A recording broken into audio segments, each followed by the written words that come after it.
Hello, I'm Eagle Gardens one on Instagram, and this is fucking talking shit with Eagle, episode 554. Hopefully, you guys have had a great day. I sure have.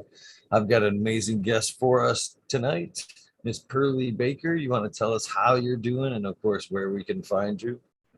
Ah, I'm doing wonderful. Thanks for having me on. I appreciate it very much.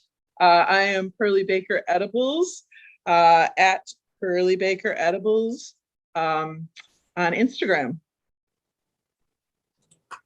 Well, thank you very much for joining you. One of the people that hang out in the community and a good friend of the show, Mr. Kazoo. I don't know if you Yeah, know him by that handle or not, I but do. he had some of them edibles, and he says, "Man, you have to have these edibles are amazing, and her personality is outstanding. She would be a Oh, great guest for the show." So I had yeah, to I trust his word, so I had to reach out and get you on tonight. So I'm glad you yeah. could make it. Well, I appreciate you having me, and that's a great recommendation from a great man. I appreciate that. Yeah, He's a solid guy, that's for he sure. is. He So is. so we usually start this thing off. Well, we did talk about having a little bit of cannabis. What do you have this evening to partake on? Uh I got a little bit of my puppies in the here, very curious. I got a little bit of strawberry pie live rosin. Man, this is so good. It's just so terpy and wonderful. Then I'm smoking on a little bit of my last harvest. I unfortunately don't have a whole bud here, but I got a little bit of critical mass and a little bit of peach cobbler runts rolled up in a joint, and I really like smoking off the Gandalf.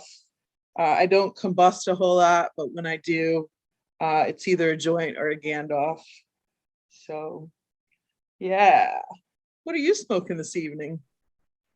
I am smoking a little 6 shooter that Ooh. unfortunately got seeded. Uh, so you'll be seeing me kind Oh, of fling some beans as we speak as I break up heck this yeah. joint while we talk. But That's okay. Little seeds never hurt anybody.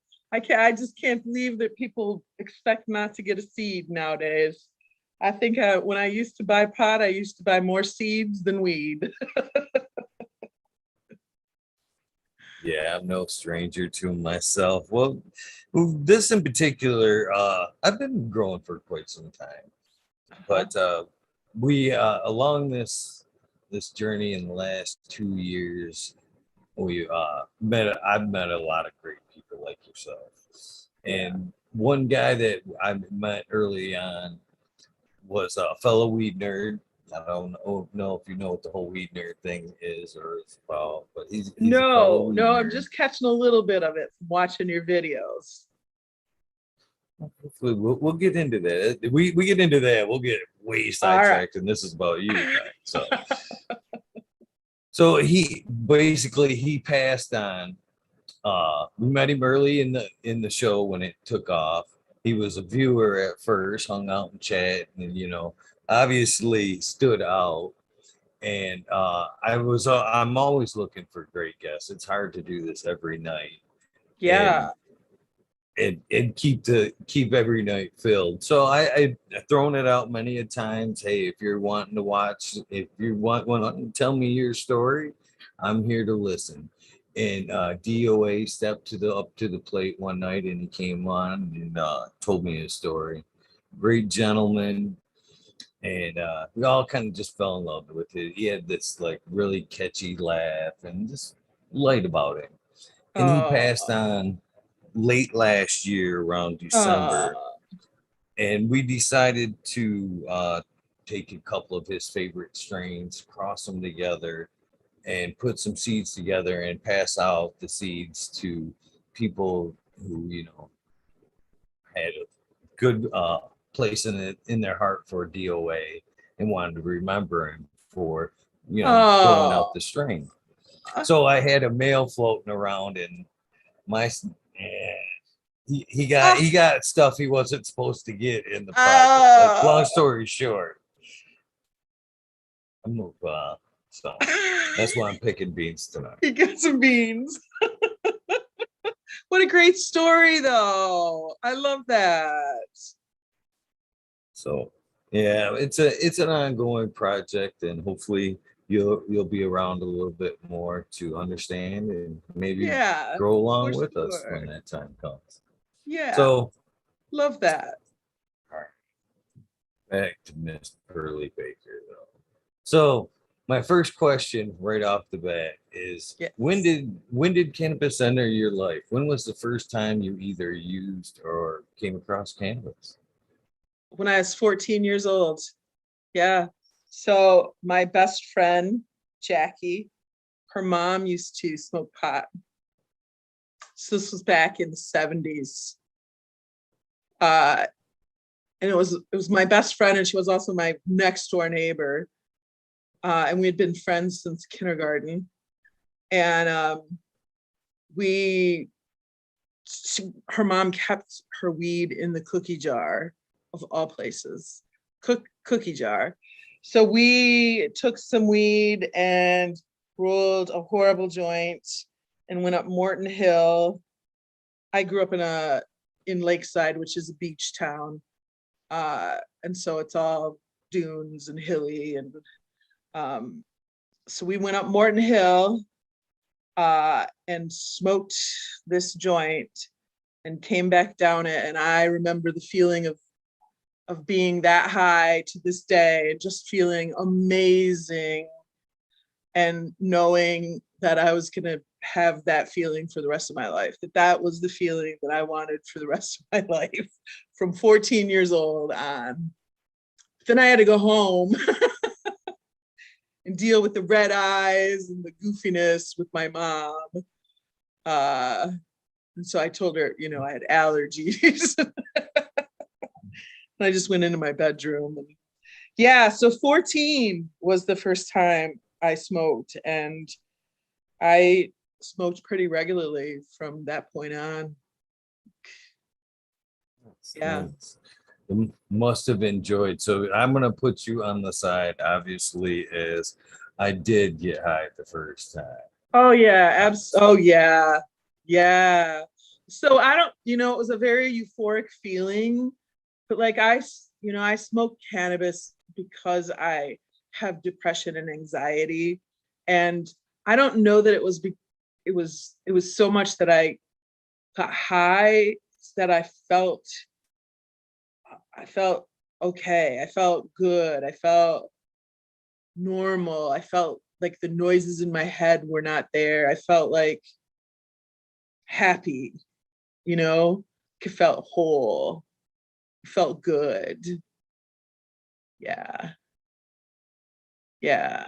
That's I what I love take it. away from it now. Yeah. Like I didn't wasn't about being really it wasn't about being high. It was just about feeling good. Being 14 is a horrible thing, for a girl. I know it's probably horrible for a guy too, but just trying to fit in and be, just a lot of competition, and like just it's awful. It's awful to be 14, and like so there's a lot of anxiety around that. So yeah, it just felt right, felt good. Yeah. You don't know how many times I've heard the word normal in the Yeah. description of how it made people feel Right. within, the first couple uses that, I just felt Yes. normal. It made me feel Yes. good. It's Yeah. so it's I, I can relate myself. One other thing I want to revert back to real quick Yeah. before we move too forward is the allergy thing. I think I Yeah. milked that one out for as Oh long my as I God. could. I had hay fever growing up, so I would always milk. Anybody that knew me knew I had hay fever, so I was always Oh, like, "Yeah, I had bad allergies." baby. Yeah. Yeah. Had to. Um, my mom was a teacher, so it was all about, you know, like the 70s was all about dare and like having the cops come into the school and like, you know, so my mom knew all about it. She wasn't gonna let anything happen under her house, under her nose. So yeah. Any trouble? Did you get into any trouble associated with it before you made it to like adult state? No, I was actually in college before my mom knew that I was doing drugs. Yeah. Yeah. Yeah. When I was in high school, I was also smoking cigarettes when I was in high school. And I remember one time came home from school and my best friend Jackie's mom was sitting on the couch. It was Jackie and I and my mom and Jackie's mom. My mom's holding up a pack of cigarettes as we come in the door. And I know, and Jackie knows that inside that pack of cigarettes is a joint. And I'm freaking out. Jackie's freaking out. My mom's talking to me about how bad cigarettes are, blah, blah, blah, blah, blah. Shouldn't smoke cigarettes, blah, blah, blah, blah. We get walked into the bathroom and my mom pours the cigarettes into the toilet and flushes them while she's looking at me and Jackie and totally giving us a what for and never even saw the joint as it flushes down the toilet. I'm going to tell you that was, whoo, shoo, yeah. That was in high school. Yeah. But no, in college was when I was heavily doing psychedelics, following the dead in the summer. And yeah, couldn't keep that a secret too much. So my mom knew at that point. Yeah. Nice. So that's a fun take right there. So how long did you follow the dead for? About 3 years. Yeah, about 3 years. I used to make bracelets and I sold acid. Not gonna lie. I used to have a VW bug and I took out the back seat and I put a little air mattress in the back and drove all over the country. Just followed them, looking for a miracle. Yep. Just had a really fun time. I'm Yeah. winking at everybody that watched. I think it was last night's show. Oh, do you have a deadhead wink. No. We were somehow or another we got stumbled upon the conversation of LSD and acid, and I think it was Smiley that was telling a story. I could be wrong. If I'm relating the story to the wrong person, I'm sorry. But they were talking about a girl getting in trouble with a girl with a sheet of acid, basically. And I said to myself, I'm like, you don't every acid experience in my life has been pretty much, our face has been attached to some hot girl with a sheet of acid. And it's and I'm like, why is it always the girls that have the fucking sheets of acid? What is up with that? Yeah. And then you come on tonight and you're like, yeah. Always. Yeah. That is funny. I used to sell liquid, not so much the bladder, but yeah. Yeah. It is Yep. funny. Used to carry around a box of sugar cubes and the liquid and dose you up. Yep. So is there any in particular concerts or venues that stuck out in them 3 years? Yeah, I mean lots. So like Vegas was pretty fun. When the World Amphitheater in Chicago opened up, that was totally fun because they were so messed up. They had no clue how many deadheads were gonna come. So quite literally, we're camping on the Dan Ryan. I mean, like just deadheads everywhere, camping. Yeah. I mean, it's just so, was just a wonderful time of my life. Yeah. Probably Vegas though. Yeah. Vegas was probably the best shows. Like late 80s, early 90s. late 80s, early 90s dead is like the best. Yeah. For me, I don't know, because I was there like from 84 to like probably 85 until like 91 are like my favorite shows, just because I was so into them at that point. Yeah. Yeah. That's a lot of great people, a lot of good times, and a lot of great cannabis. Who had the best in that stuff? Where was the best cannabis you come across? Oh Yeah. shit. Ohio probably had the best cannabis. Yeah. Death Star. Yeah. Um, but you know, I went to school, I went to college in Colorado, and I was there for 13 years. So, you know, organic, mountain grown cannabis is really good.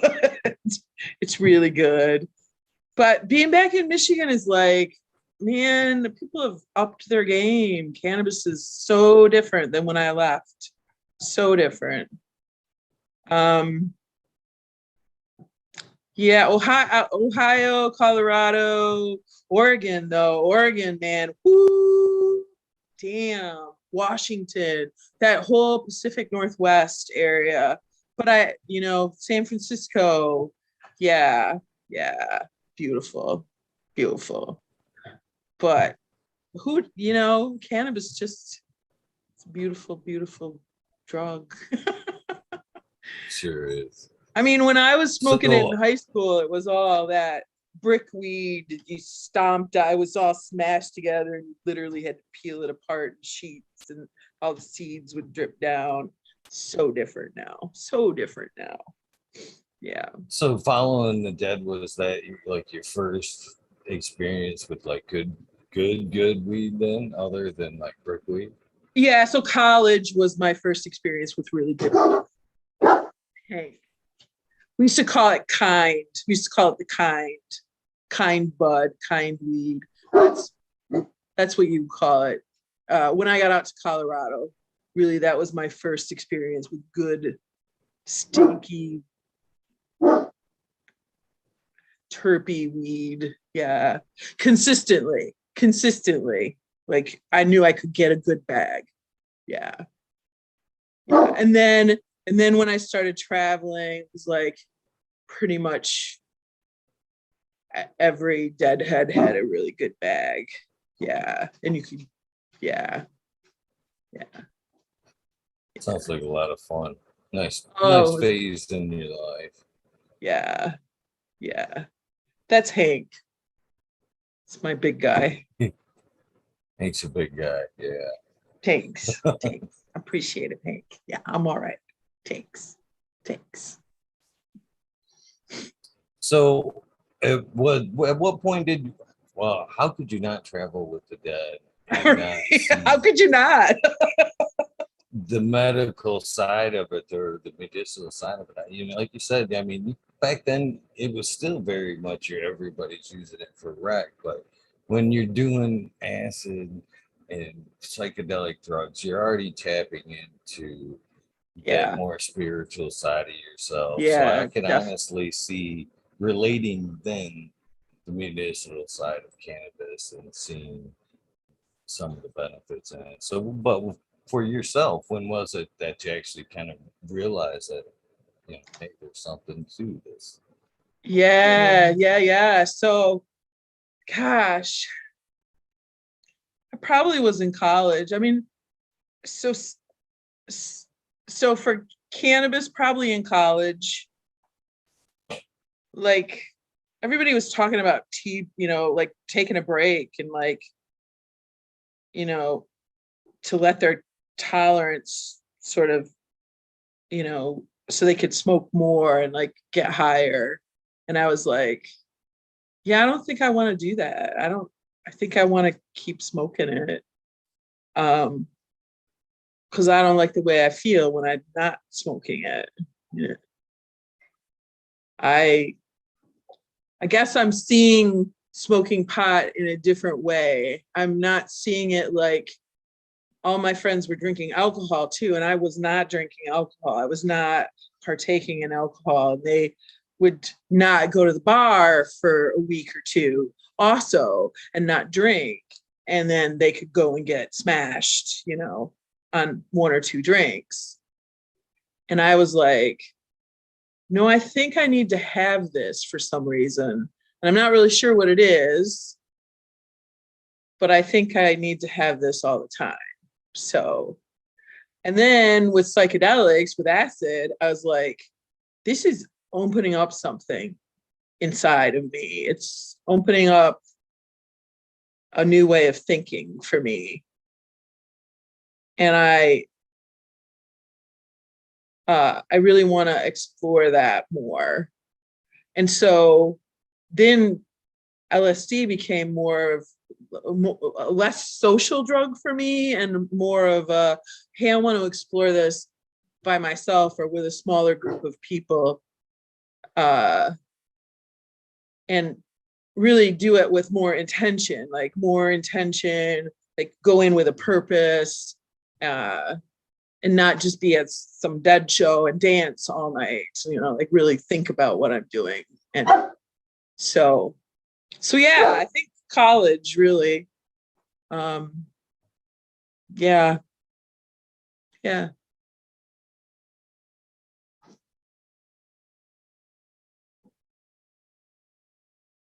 Oh, I can't hear you.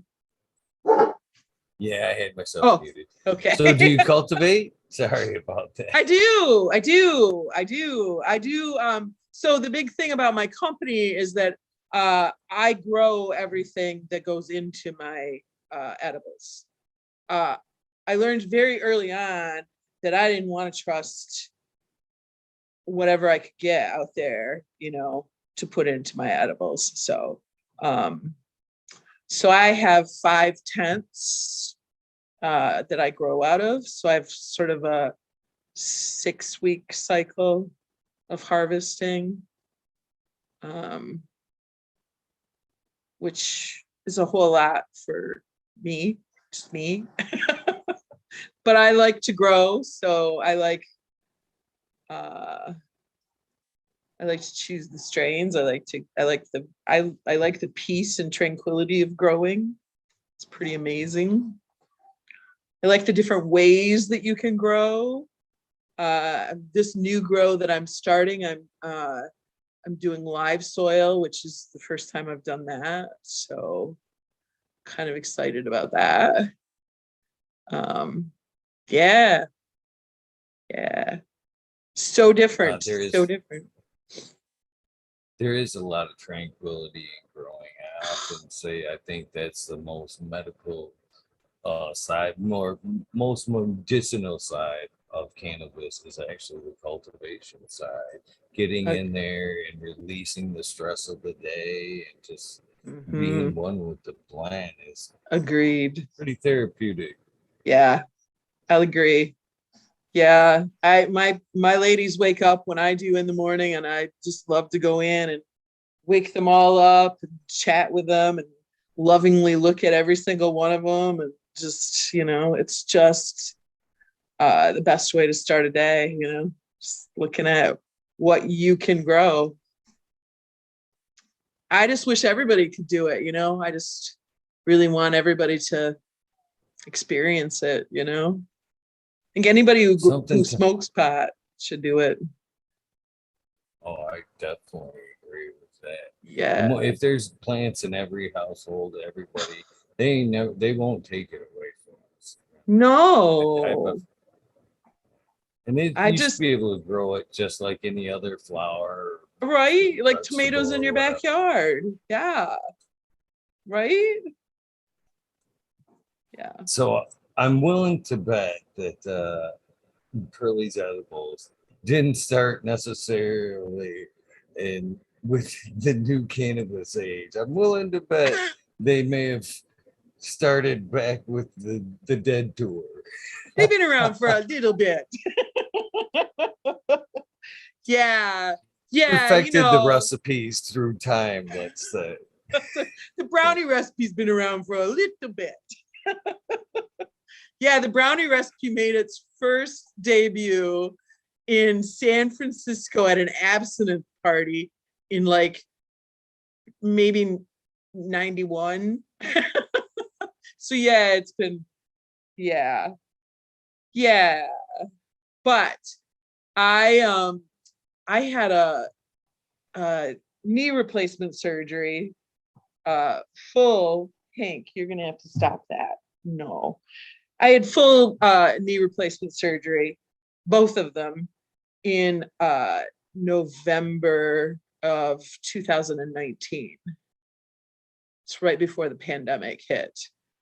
And I was like, I want to recover on edibles. I don't want to recover on, all the crap that they give you, all the opioids, which are going to cause all kinds of horrible issues. And so I was looking at all the dispensary things, because it was just starting to trickle in, and I had my medical card, and so I was looking at all the edibles that were out there, and I was thinking, oh, I'll just get some dispensary edibles because they've got to be good, right? If they're medical. So I got some, and I was like, these are horrible. They taste horrible. They're not effective. And so I'm gonna have to start an edible company, I think. So that's what I did. I started Pearly Baker Edibles. Just because they're those edibles are terrible. They're terrible. So I wanted to start just a small craft cannabis small batch edibles company, just for people who really are looking for medicinal edibles and not just edibles to have fun with. So I think your body kind of dictates the fun part of it. I think necessarily if your back's way out of whack and you ingest an edible, I think your body tells the cannabis, hey, you're going down there and working on the pain. You're not necessarily gonna get high from the edible. yep. It's that switch. Yeah. Another gentleman that hangs around the show, the American one, says an edible a day will keep you young forever. I agree. He's right. I agree. Yeah. I make 7 milligram bears, and I make them out of my own RSO that I make in-house. But then I add minor cannabinoids. I add CBG, CBN, and CBD. And they're 7 milligrams, and I take one probably every 6 hours. I'm telling you, they work so incredibly well. They keep all the aches away. They keep all the, anxiety away, all the depression away. It's amazing. Yeah. It's amazing medicine. Yeah. It's interesting that you're actually adding cannabinoids that that are effective Yeah. pain and whatnot. How are you actually coming across them? How are you sourcing the individual cannabinoids? So I get them from 3Chai, CHI, on the internet. But I also have a friend. I sell my edibles to a tea company in Chicago, and they have a source in Oregon too, with certificates of authenticity. So, but mostly I get them from 3Chai because they have the COAs on site or on their website. Yeah, but CBD I source locally here from somebody who has COAs on them too. But yeah, I've worked with CBC, THCA, THCV. I would really like to work with that THCO. Yeah, I work with a lot of the minor cannabinoids. I think really that's the way we're going to be looking for medicine, looking for edibles in the future. I think honestly, that's the way I would like to make edibles for people, is we think about terpenes and flavonoids right now and our strains and how we're choosing them based on those things. I think those same things can translate into edibles as well with the minor cannabinoids, because those things help you medicinally. And if we build a profile for you, like these things work for you, we can build you better medicine. We can build you medicine, non-psychoactive medicine that helps you. We can even make it psychoactive, but we can make it non-psychoactive too. I mean, there's ways to take cannabis that you don't have to be all woo high. You can take the non-psychoactive cannabinoids and have great relief for body pain or nausea or neuroprotective properties or whatever. So that's the future of cannabis. That's the future of edibles. And I'm here for it. I'm not in on the ground level. I think it's amazing to me. But how far have we come? So, yeah. That's awesome. I love the idea of individualizing edibles for the ailment. That is such a beautiful idea, right? Yeah, I really, really want to do that. I appreciate the recreational side of cannabis, but Me too. I'm an advocate more for the medical side, and I've lately been just terrified of rec. To be honest with you, I'm afraid that this type of mentality of like individualizing medicine for the right purposes will fade. I think that people will go for the quick dollar grab. Are you? Yeah. Yeah. I don't. So I guess I'm surrounded by people who use it medicinally. I don't. I'm not surrounded by people who use it so much recreationally. And I guess that what I think is that those people who use it recreationally, like I have people who come to me all the time. They're like, I need a 5,000 milligram edible. And I go, why do you need a 5,000 milligram edible? That's crazy to me. And it's just because they haven't figured out what they really need, like, Hank, you're going to have to stop, buddy. They haven't figured out really like that they really only need a 400 milligram edible, and they've just taken too much. They didn't know when to stop. They didn't know what they needed. What did they need? Were they taking distillate? Were they taking RSO? Were they taking whole flower coconut oil? Were they doing a tincture? Like what exactly, what kind of edible were they taking? You need to lay down. Lay down. Lay down. Lay down. Lay down. So let's talk about that first, instead of just saying I need a 5,000 milligram edible. Like I want to know your history. I want to know why you think you need that. So I want to talk to those recreational users, because I really think there's a purpose medicinally for them too. I do. I think that there's some reason they're using it, and I think that it's got a medicinal purpose for them. Yeah. Holding out hope. Hank, sit down. Sit down. Well, yeah, you would think so. Even like the alcoholic that's trying to drink himself to pass out, say he's trying to forget something or bury some type of pain. So that may be the effect for the 5,000 guy.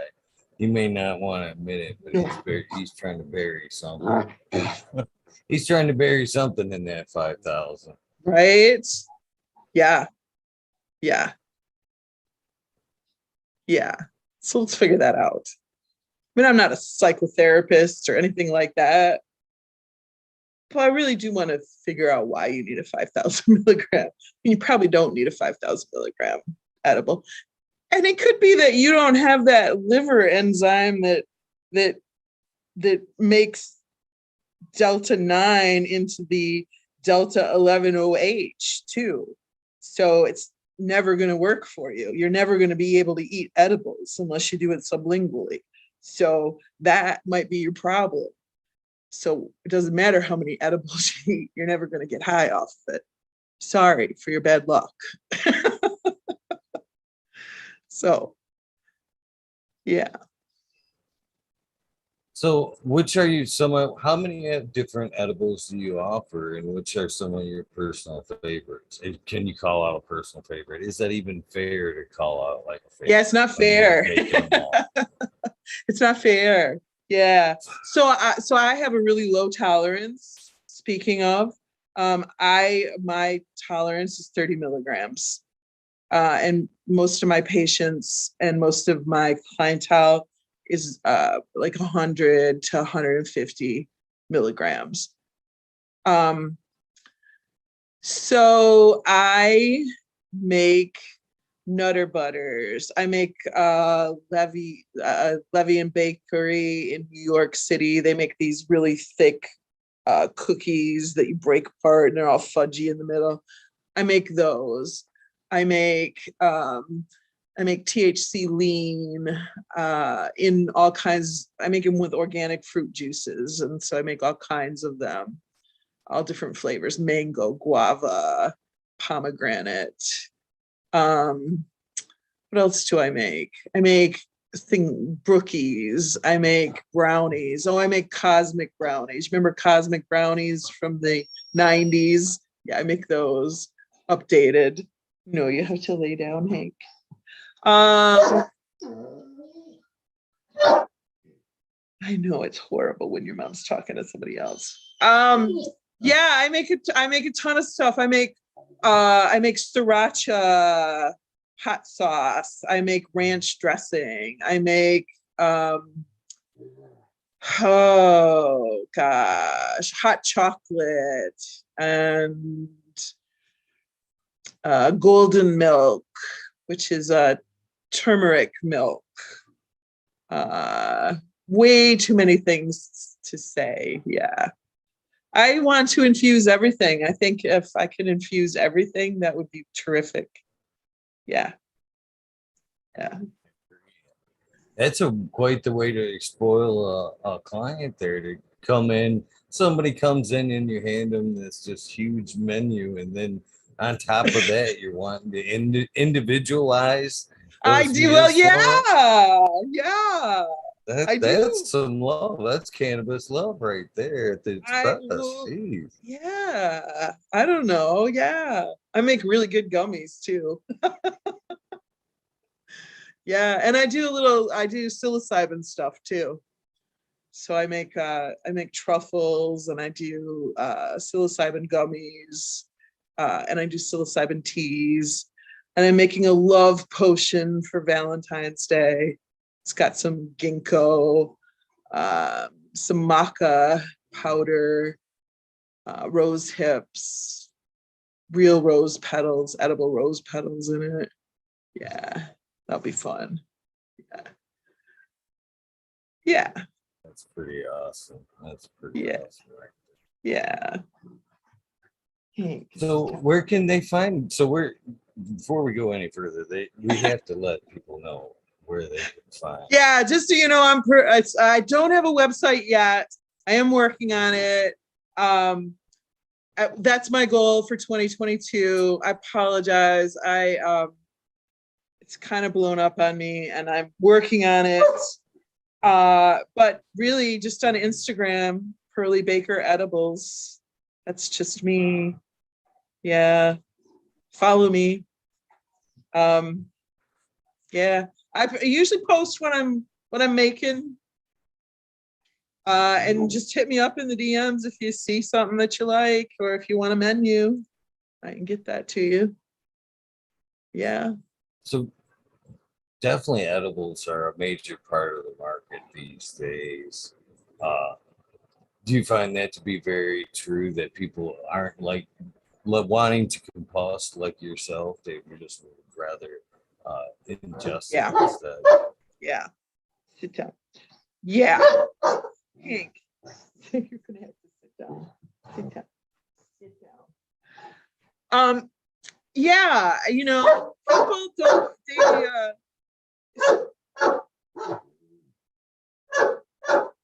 you're gonna have to stop.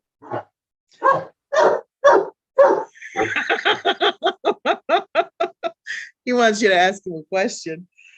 Hey, you're gonna have to stop. So I think people think edibles like give them a break from smoking, like I have a lot of people who dab, and dabbing is an expensive habit, and dabbing can, hike your tolerance up pretty high. So I have, especially my friends, like they're like, Pearly, you got to get me some edibles so I can not dab for a little while. And yeah, I think people find that edibles give you a nice sustained medicine for good 6 hours, and it's just good medicine for 6 hours. You don't have to smoke, you don't have to be frantic about being in an enclosed space or trying to find some way, and it's very discreet. You can do it around your boss, your parents, your people who don't smoke necessarily. You can take it into a bar. I make that THC lean, which is very portable, and you can take it into a bar and just make yourself a mocktail while you're there. And yeah, edibles are great things. Which do you think is your most beneficial base to start? Is it RSO? Is it a rosin? Oh, Which works best for or is it individualized? Yeah, it really is. RSO is really medicinal. It's got all the stuff in it. But I make my tinctures from whole flower. I make my oils from whole flower. I make my butters from whole flower. I mean, all of it is from whole flower. I'm not using trim like most edible makers do. And I'm not one to disparage other edible makers. You do you, I'm gonna do me, but will tell you that I use the whole bud. I don't use trim. I'm not using sugar leaves. I'm not using stems. I'm not using anything. It's the whole bud. I grow the weed and then I use the whole bud to make my stuff with. So I'm trying to capture all of the cannabinoids and all of the terpenes and everything in my medicine. So I think it's a superior product. So I think all of it. Go ahead. Oh, I'm sorry. Oh no, I didn't mean to cut you off. No, I just think it's all. I think it's all medicinal. I think it's all, because it comes from the whole flower. It's more medicinal than something that's just the trim. So, but so RSO is too. Do I mix the two? Yeah.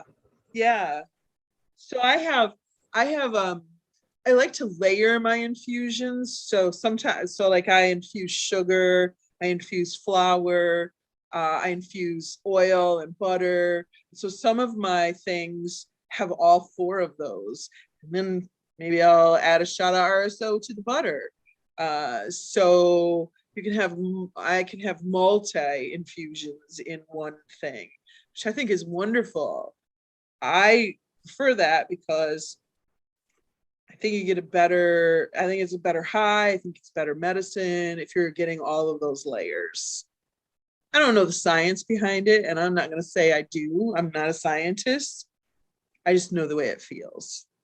So, and I know people who are saying the way it feels. So, but there's no science behind it, and I can't brag about that, but can say that I like the way it feels. Yeah. Uh, I definitely like the idea of the psilocybin edibles as well. Do you? That's when I what I asked was asking basically. Do you have cannabis and psilocybin Yes. both And infused CBD. in one? Yes, and Uh, CBD. Yeah, I do a wonderful elixir that has 1.5 grams of psilocybin, 200 milligrams of CBD, and 200 milligrams of THC in it. Yeah. So people can microdose that, or they can have a full-on experience with it. Mhm.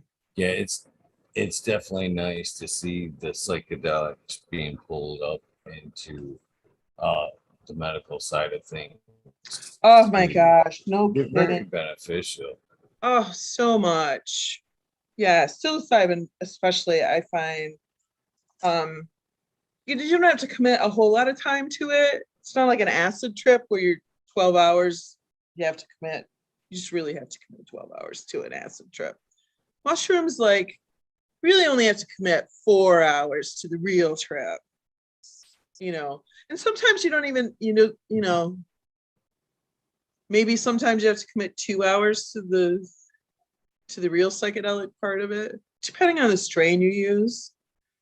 Um, but it's just you don't have to commit you don't have to ruin a whole day, not ruin, but like you don't have to put aside a whole day for you could do a psilocybin after work, not it's not a weekend thing. But I also, I do microdose. I do little bears um, at 0.2 grams, and people microdose those. And I think microdosing is also very helpful for people. So I definitely agree with that. And I know there's tons of people that watch the show that would agree with that as well. yes, yes, So, do I you do it. ever, we all look back at our, some of our life choices, the crazier days. Do you ever these days feel kind of like vindicated with like all the like the tour with the dead where you're like, I know I was on the right path. I gut feeling, gut feeling. Yes, I'll tell you. So when I talk to my mom nowadays, I really sort of feel like now she gets it. Like she reads magazines where they talk about cannabis and wonderful healing properties of, in Reader's Digest they're talking about cannabis now. So my mom is almost 80, and she nearly yanked me out of college when I was in college for doing drugs, and now she's kind of like, I think it's amazing what you do. And that for me is it's just wonderful to hear, because I, I mean, you don't do drugs. You don't do drugs when you're from Muskegon, Michigan. You just don't do drugs. You don't do them. You're a bad kid if you do drugs. You're a bad kid. My my grandfather on my dad's side was the chief of police, and my mom was a teacher, and you don't do that. There were all these stereotypes of stoners who didn't manage to go to college, didn't manage to have successful careers, didn't manage to do anything with their lives. And that was what, you got. Yeah. So that's what is very vindicating for me, is that my mom is proud of me now. So yeah, yeah, yeah. That is a nice full circle moment right there. Right? Yeah, yeah. Just the whole just when the whole pandemic thing started there, they were like, cannabis is essential. I personally didn't Right? know that. I was like, lifelong Love that. victory right here. Amen. So Yes. yeah, there's so many people that do suffer from PTSD and other anxiety issues, and it's a lot of times, and I've heard firsthand people that don't usually indulge with mushrooms or psilocybin uh, walk away after a few sessions, and like it's gone, it's Yeah. gone. I've never, and I know firsthand. I've got a daughter that deals with PTSD very bad, and pharmaceutical aspect ain't that. I've never seen your doctor, and I don't think a doctor would, to be honest with you. I hate to say that, but I don't think they're like, all right, yeah, this a one application, and then you're done with this, and Hmm. you're healed. I'd like They to don't think want people that. are genuine hearted, but they're it's a business for them. It's outright Right. it's a business. Yeah. But there's so much hope in psilocybin these days, and people being able to. I don't want to say self-medicate, but they could if they wanted to. But Hmm.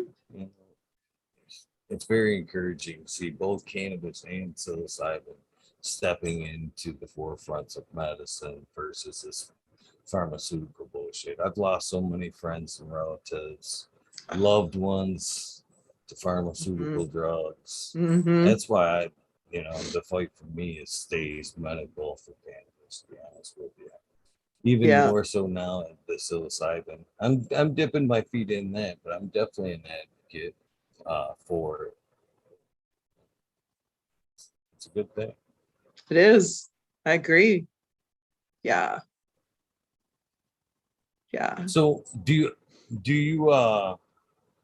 how do you grow? Let's revert back to the grow. We'll come back to the edibles. So the harvest the I'm just about to harvest. I'll harvest next week. So this harvest I'm using advanced nutrients, but I don't like the bottles. Man, the bottles. Oh, because yeah. So I have that. I have that. It's just that'll be just harvesting, and then I have another grow.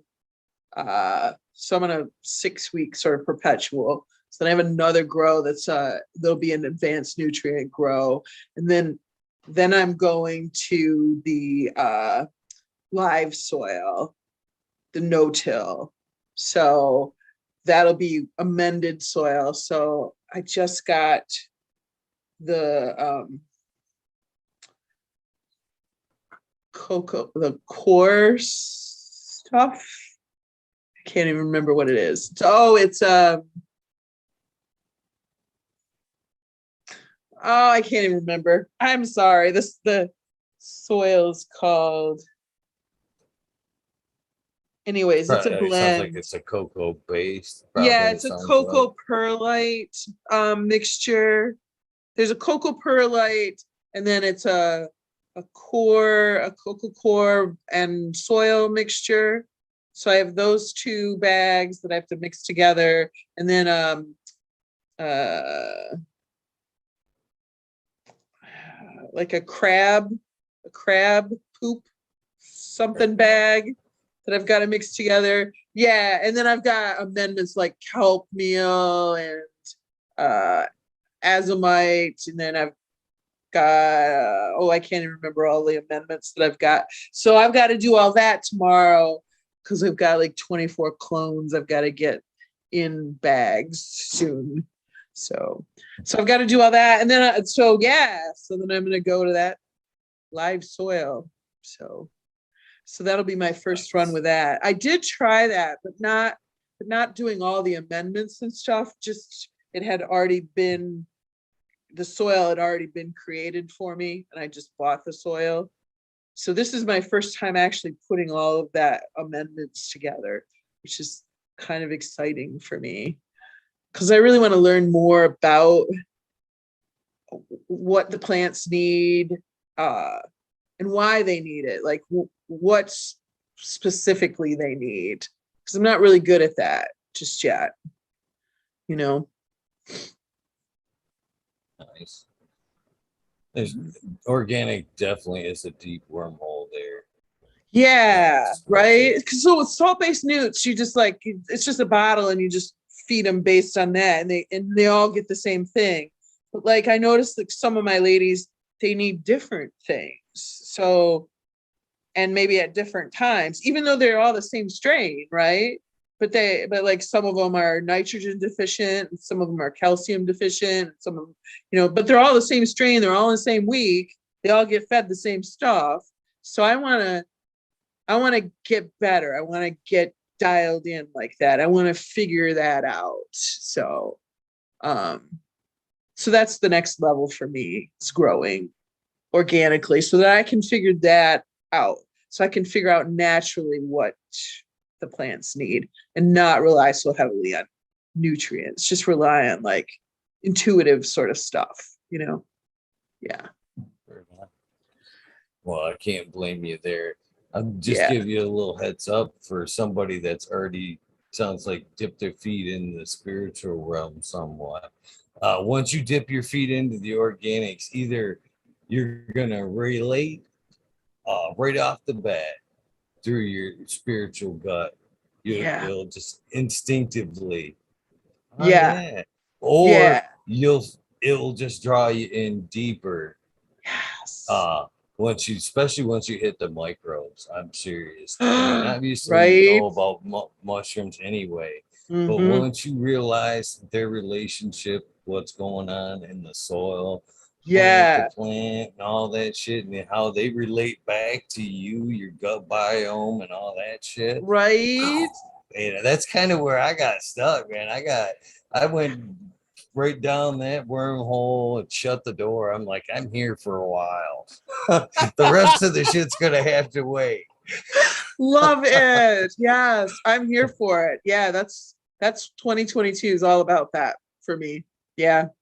Yeah, for sure. And I think that'll translate well into like what I'm doing as far as edibles go too. Honestly. Yeah. So, I'm here for it.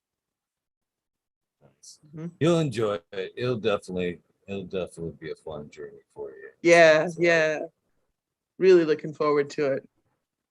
So, Yeah. what strains have you find so far, or what strains do you grow that you find that work well for edibles? I mean, they all do. I Yeah. mean, I when mean, you're trying to gear them towards medicine a little bit, yeah. some work So I well a like little bit better. Yeah, so I like to grow sativas, I like to grow indicas, I like to grow hybrids. Um I have a friend who is a master grower who gives me a lot of nice seeds for edibles. And so I just really like to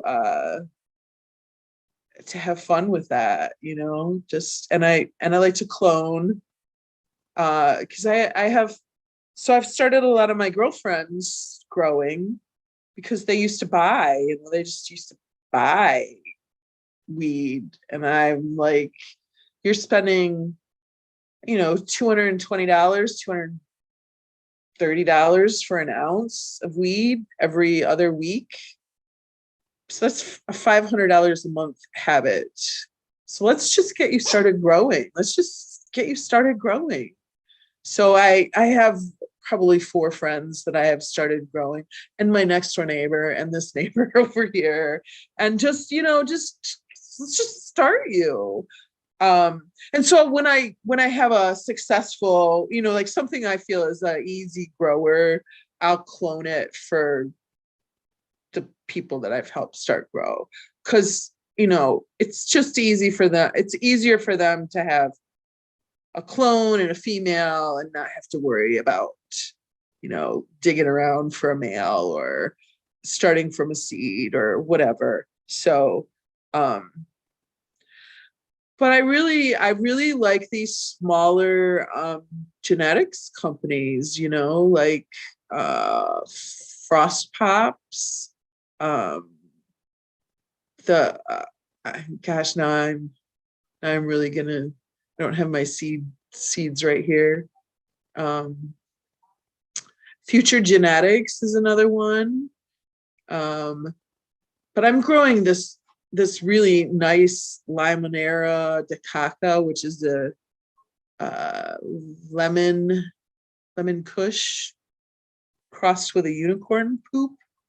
It is unbelievably beautifully smelling, and it's just the node spacing on it and just the bud structure. It's just a gorgeous plant, just a gorgeous plant. And I look at it and I go, why do people not want to do this? Why do people not want to grow this plant? It's beautiful.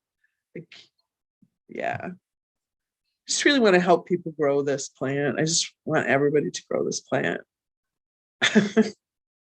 Just, yeah. I just encourage everybody to do it. I love the fact that you're breaking it down to people in like a realistic kind of way. And that's the right way I broke it down to myself. My numbers were a little bit greater. Yeah. Even back when I started was late 99 when I fucking started growing, and I was buying an ounce a week at $200 a week. $200 a week. That's $800 a month. That's I've crazy. thought to myself, I don't know, I don't care how much it costs in power, how much it's going to cost me to get the equipment. It's still going to have to be cheaper to fucking paying And this much for it. People think it's a crazy amount to start growing. It is not a crazy amount to start growing. I started my first tent for under $200. Literally started my first tent for under $200. By the time I went into flower on my first tent, I had 2 more tents. That's how committed I was. I was like, oh yeah, this is going to happen. It's, it doesn't cost, you get a nice setup for under $500. You can get a very nice setup for under $500. The electricity cost for me for that room for 5 tents is less than $200 a month for 5 tents. So I have to throw the air conditioner on in the summer, which brings it up a little bit, but it's still very reasonable. So still under cost. Yeah. Still under cost from what the initial cost was. Yeah. And you have enough for yourself, and you could give some to friends or whatever. Yeah. So don't freak yourself out about it. It really is not. And then, you know what? There are growers who would help you get a clone, get a seed. There are people like me who would just love to help you get started. Like, this community is so gracious, so wonderful, so helping, so kind. There are people who would just absolutely help you get started and answer any questions, as long as you're willing to do the work. I mean, they're not going to help you do your whole freaking grow, but as long as you're willing to do the work that it takes to do a grow and to really research, they're there to help you. Seriously. Yeah. Everybody should grow. It's an easy plant to cultivate, and it's something. There's so much knowledge. I mean, it really literally anybody can grow this plant. But if you wanted to take it up your notches to how you grow and everything out there, there's tons and tons of information out there these days on stepping up your game. Yeah, that's for sure. You're exactly right. There is a question for you in chat. Speaking of questions, Southern BT Grower says, do you have any good ways to help with microdosing and shrooms messing with stomach and gut aches? Oh, wait. Oh, you. Hold on. I lost you. Hold on just a second. Can you hear me? Oh, there you are. There you are. I got you. Okay. So microdosing and gut issues. candied ginger. Get yourself some candied ginger. You can buy it at Meyer, and it's in the baking aisle, and it's kind of near the chocolate chips. Um, yeah, buy the chocolate chips, and it's really good. It's very tasty, and you just pop that. Um, that's good. And then there's also papaya enzymes, which you can get at a natural food store. And there you can chew them. Um, but it's also, if you take a little CBD with your shrooms, that also helps. I put CBD in my bears, in my microdose bears, because I always think that has a lot to do with anxiety and uptake. You're always a little anxious, and so you get a little gut with it. So, yeah. Thanks for asking a question. Oh, Anybody else have any questions that they would like to ask?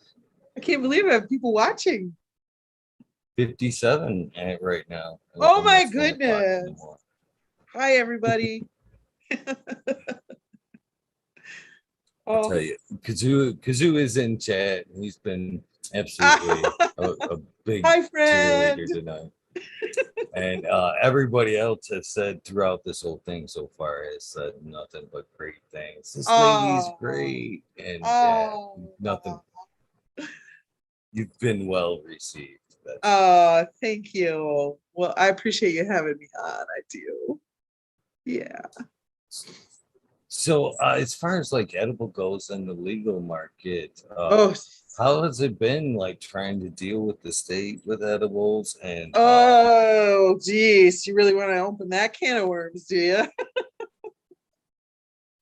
really, but you got to talk about it. It's definitely part of it. Um, Well, well, I mean, okay, so I will tell you that testing in Michigan sucks. That's everything I'm going to say is my own personal opinion. Let's just preface that, okay?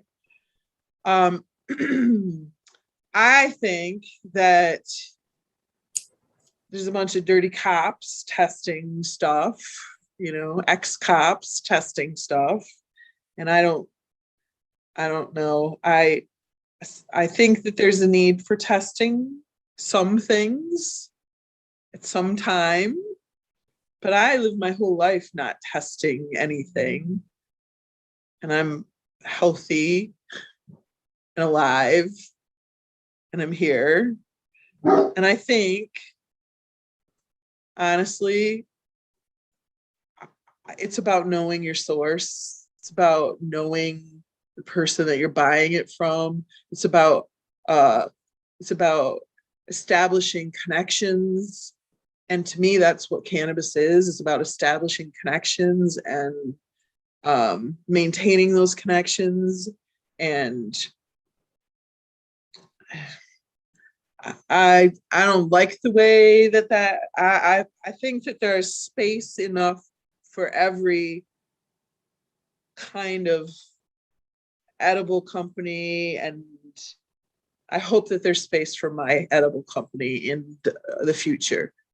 Because I sit in the gray market. I would love to be illegal, but that's a whole lot of money and capital and regulations that would definitely make me not be Pearly Baker anymore, because I do small yeah, batch, and I would like to do medicine geared towards the person who's going to ingest the edible. And so, however that looks like legally in the future, I don't know what that looks like. And I don't know if there's a space for me. you're actually singing to the choir here. You know, I'm a caregiver too, and you know what Right? the legal market is trying to do is drive us all out. That's why I'm a Yeah. big advocate for getting Yeah. more people to grow the plant. You know, Yes. when legal market comes, full bore across the state federally, they're gonna immediately try to drive out the home. I think that's going to be phase one. When you ask, am I worried about the medical market? Fuck yes. No, Yeah, excuse my language if you don't, yeah, but yeah. I am 100% in. My hope is, the more people that we have growing, the greater fight it will be when that happens. It's already happening here in Michigan, Mm-hmm. and it's Mm-hmm. only recreational cannabis has only been here for a short time. I know, I, right? And they're already, yes. you know, this last shot at us was really, it really got up under my skin, Me too. insinuating that the caregiver market was the one flooding the black market with everything. Right? And I Yes. thought to myself, this it's so unfair, the me as a full board caregiver, I can only have legally 15 ounces of cannabis, ready usable cannabis. Exactly. But if I grow it recreationally, you know what I mean? I want to have fun time. I want to party it up. I grew my 12 plants out in my yard. They were beasts. And I grew 50 pounds. I'm fucking allowed to That's right. have that 50 That's pounds. right. But You you sure call can. that medicine? You know what I mean? Oh no, it's a sin. But yet the Exactly. caregiver with the limited space they have, Yep. you know that's the guy. Not everybody that's grown the 12 plants in their backyard and selling it Right. to their friends and everything else. No, no, Right. no. It's Yep. it's It's the the people trying to caregiver. do, That's right. that have a heart in the Yep. business. Yeah. With their dirty weed. Yep. They're poisonous. RSO. Yep. Giving grandma with cancer bad, bad stuff. I'm all about like growing great cannabis, but once I start seeing strains on t-shirts and it's becoming a hype thing, I'm really afraid that that market, recreational market's going to wind right down to a few strains. Yeah, they will. Oh, They'll yeah. be right back to the outlaws of us that are still growing their own cannabis and are providing something different. But it's not going to be. It'll be right back to the Pfizer days when your medicine's right here and then you Right. can purchase it at the recreational market. Mm-hmm. Something's Yeah. wrong. Like that doesn't make a bit of sense. Mm-mm. Is we have to find a way to keep the people like ourselves that have a heart and do this for the right reasons, some Yeah, we really space. do. Yeah.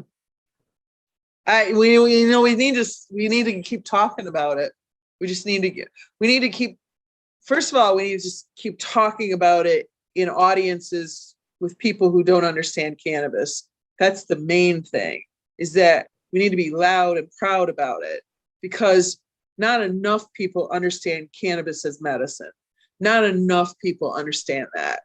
So wherever you go, I'm very loud about cannabis. I talk about it in restaurants and Myers and um, because people need to understand the vernacular surrounding cannabis and they need to understand that a lot of people use it and that maybe a lot of people aren't getting it from the dispensaries, that a lot of people are getting it from caregivers, or that people are growing it in their own homes.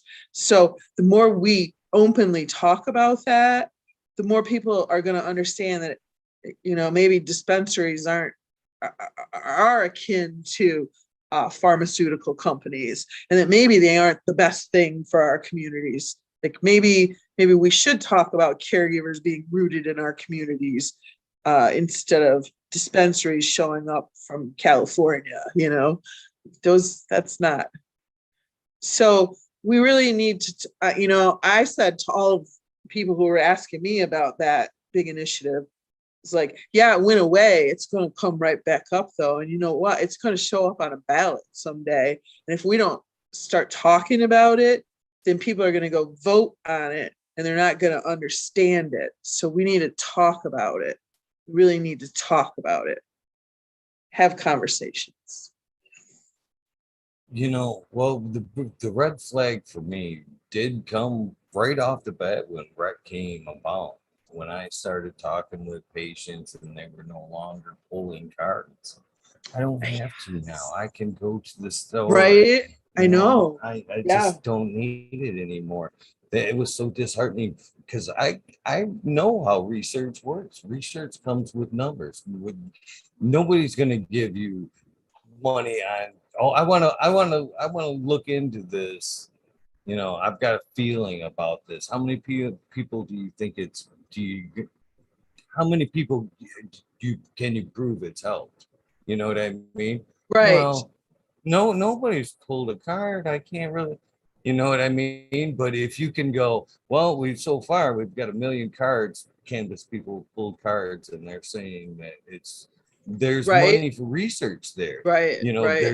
there's momentum, but as them Yeah. cards fall, I'm afraid there was more of a mentality by the powers that be and the money that wants to invest to go, we see, we Mhm. knew you fuckers just wanted to party.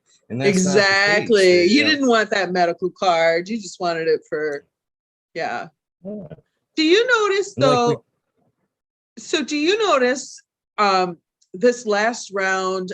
So I just re-upped my medical card, and I noticed that they said we'll cancel your relationship with your caregiver on this card when we redo your card. Does that always happen? Like, because my pay, so like I have my 5 patients, but like, does it automatically disconnect your relationship with your patient when they renew, they or is not that a new unless thing? I don't know. I just had that happen with a patient of mine, Yeah, and I he think was it's a new just thing. oh, not. He actually was wondering about the girl because I'm fixing to move. He was like, I haven't talked to you, so I wanted to make sure you're going to keep going. I'm like, of course I'm going to keep going. We need to fix your shit. Yeah, yeah, yeah, for sure. But I think I'm not sure. I'd have to look into that myself, but Yeah, I wouldn't doubt it. it says when you get your new medical card, we will discontinue your relationship with your caregiver. Like, you have to redo all the paperwork for having your caregiver again. Hmm. Well, I yeah, was like, that that's mighty uh, suspicious. Hmm. What I a weird I way to lose know. all your patients Yeah, they do without definitely knowing have it. to. They should be putting your name on there as a caregiver when they get their medical slip. But Uh, I don't think I even did that. Well, I don't know. When you re-up, I don't think you even do that. well, you shouldn't, but your patients should have to Yeah. fill out the caregiver portion when they turn it into the states. If Yeah, they fail to maybe do that, then that's there's a their problem. momentary Yeah, lapse. I'll have to chat at him. I just thought it was suspicious. I was like, oh, just one more loophole keeping you from being a good caregiver. And like I was saying the other night, I think as a caregiver, so I think we should all start growing at least one CBD strain in our garden Uh-huh. just to help with the surge with the medicine.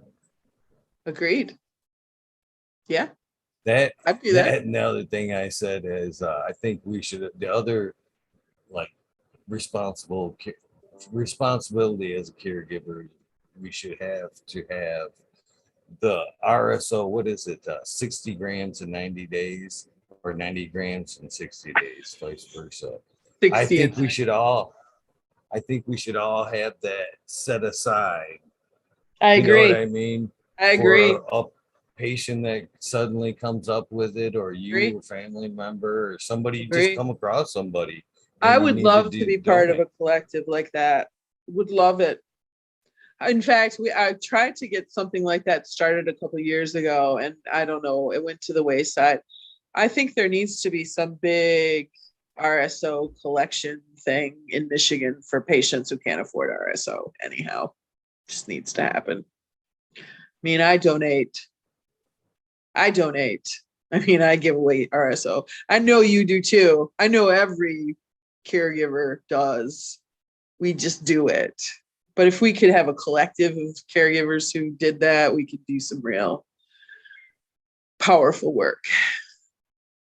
It's well, I love to give away cannabis. My initial when I found the first initial good feelings I found with cannabis, giving shit away with cannabis, was through my buddy Subcool, PGA Seeds at the time, Subcool Sedan. He brought me on. I was one of his testers for a long time, and he brought me on as the Michigan rep here, basically. And as like the Nice. rep, I always had seeds, and that was part of his. He was always giving away seeds to people in need, helping them start their grow. So by extension, he kind of gave me some of that. You know what I mean? To where I could, when I met people and heard these stories and talked with them, and I could flip a pack of seeds and get that going. And when, I would the gratitude I got from giving away seeds and shit like that was so it makes you want to do more, dig deeper, Right? deeper. Right? And then more so as started giving more and more cannabis away. I've seen more gratitude from handing people a handful of cannabis than I've seen handing people money, to be honest with you. I've Heck seen many yeah. people just take the money, put it in their pocket, thank you. But I've handed people cannabis, and it's like, Yes. really? Yeah. Yeah. You Yeah. sure? It's in your hand, Love isn't it. it? You know what I Yeah. mean? It's Yes. Especially when I it's love this good stuff. cannabis. When it's good cannabis and you're handing it to somebody and they're like, oh, it's beautiful. Mm-hmm. Yeah. So, have you had some of the experiences like that from some of your edibles? Have you had some of the people come to you and go, "Well, I haven't slept this good in forever." Oh, yes. Yes. That's the best part of this whole experience for me. It's just the testimonials. Like, um, the psilocybin especially is very rewarding to hear people say, I'm feeling amazing. I'm able to get off the whatever medicine they're taking for the first time in years, and I'm able to function, and I'm able to get up and feel happy about things, and I'm setting goals for myself, and that's amazing. Um, like, I help people discover cannabis too. I have a client who reached out to me on Instagram and was like, "Is cannabis like alcohol? Can you, if I drink this much alcohol, am I going to need this much cannabis?" And I was like, "No, let me help you discover cannabis." That's the best feeling for me. It's like, here, let's figure this out together. Let me get you a few things to try, and then we'll figure out your perfect dose. And I make lifelong customers because of that. Just we figure it out together, and that for me is, I'd rather have 100 lifelong customers like that than 100 people who buy $1,000 worth of stuff and then just I never see them again. I want relationships, not I really want to cultivate relationships with people because I really want to continue to make them medicine. I really want to continue to make them medicine that works for them. That's cultivating relationships here. So I'm always eager when people come back to find out what worked for them, what didn't, and so yeah. Yeah. I It's love always that good to hear attitude. what did. Yeah. I really do. I love that attitude. I was going to Yeah. ask you at one point, like, how far would you like to see that edible thing go? But I can definitely appreciate what you just said right there. The more heartfelt work, which is more heartfelt, more gratifying, versus the money. You know what I mean? Oh We all yeah. need money. We but do. helping, Well, of course, but yeah. but I mean, knowing I'd go you've out and get done the another right job thing if and I. helping somebody, live their life and have a better quality of life is Yeah, that's it. that's where it's at. Yeah. Yep. That's what it's all about. That's why I do what I do. Yep. That's awesome. And you Yeah. can tell, and that's another thing. I hope I can tell from your personality and the love for what you do, you'll 100% succeed in the future. Yeah. Like I said, I really hope that there's a space for me somewhere, wherever in the future. I just hope that, for you and me both, that we just don't get pushed out um, of the market because it wouldn't be fair. We love what we do, and we want what's best for cannabis users, and it wouldn't be fair for us to not be involved in this and not have a say in it. Yeah. Yeah. But with that being said, I don't know. Would you feel willing at some point to find some like-minded people to help you? You know what I mean? Push the dream forward so you could still deal with a one-on-one type, clientele, but Yeah. I'm looking for a expand. community. I would, my tribe could always get bigger. Sure. Yeah. Yeah. Well, that's like with this show, I guess, and any other dream. It's fun. It's fun as long as it's fun. You know Right. what I mean? Once it That's it. becomes too exhausting, too Yeah. overwhelming, then Yeah. Yeah. Yeah. And then you need to this bring is fun. others. I love what I do. I love having creative control. I love having control of the recipes. Um, uh, I love that I can get up at 3 o'clock in the morning and do all of the work and go back to bed at 8 o'clock in the morning.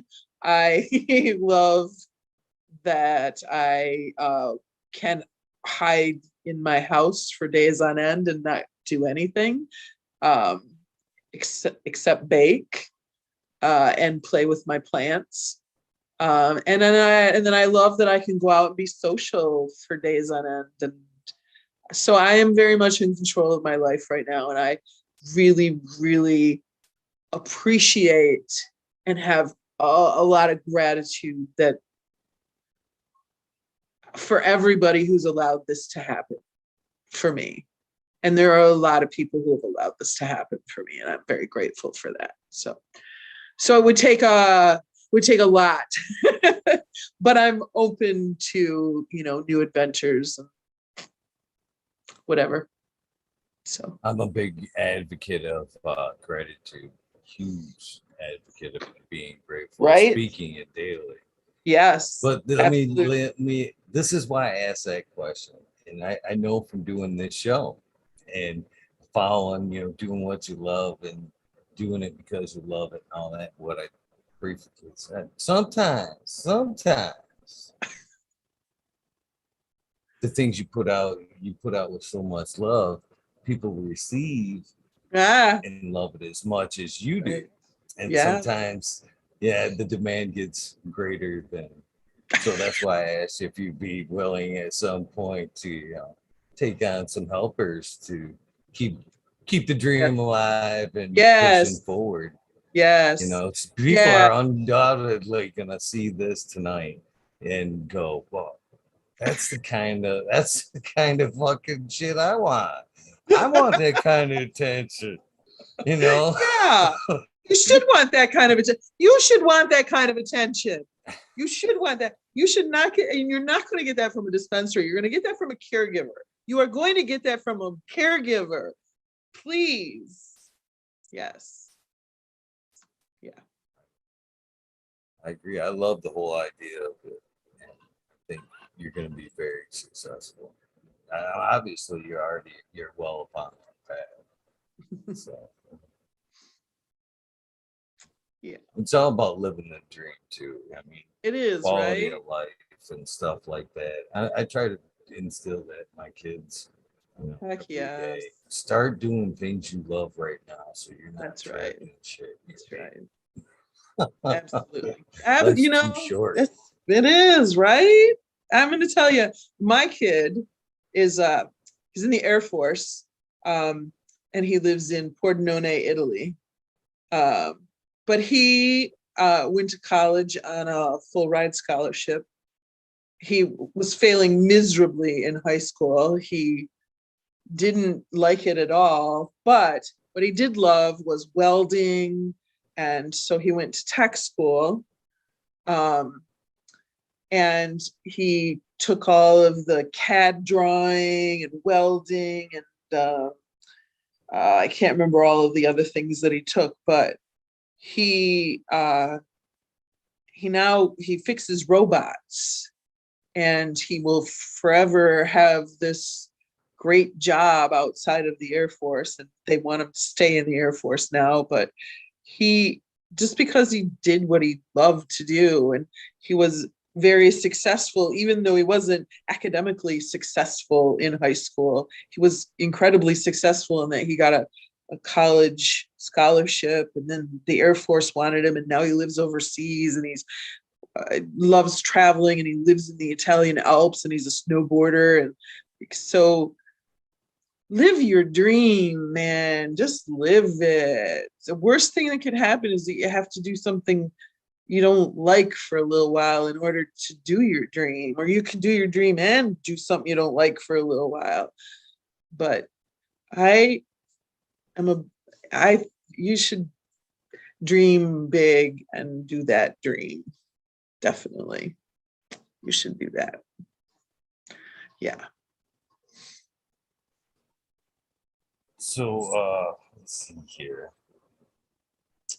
What haven't we covered, Miss Pearly? I feel like I'm kind of boring. No, not at all. Not at all. I'm enjoying this conversation Oh, okay, good. 100%.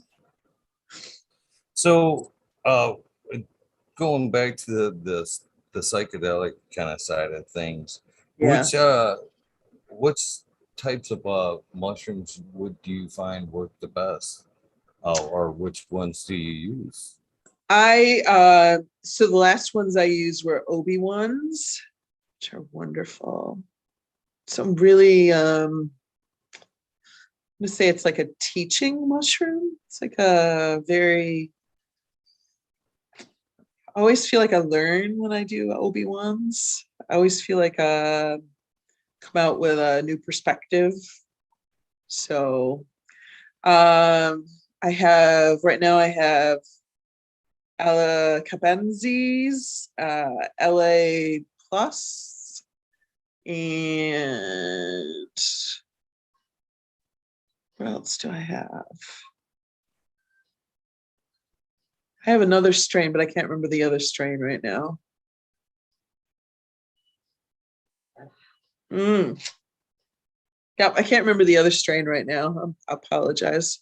Yeah, so um, yeah, I like Golden Teachers. I think that's a really nice strain, especially for people who are new to mushrooms or people who want to microdose. I think that's a really good, it's a good strain of microdose. I really like the Obi-Wans. I just think that those are, I mean, I guess it depends on really what you're trying to do with your trip. Do you want to have a real groovy trip where you see a lot of, you know, visuals, or are you looking to center your brain and you want not a lot of visuals, but a lot of thinking?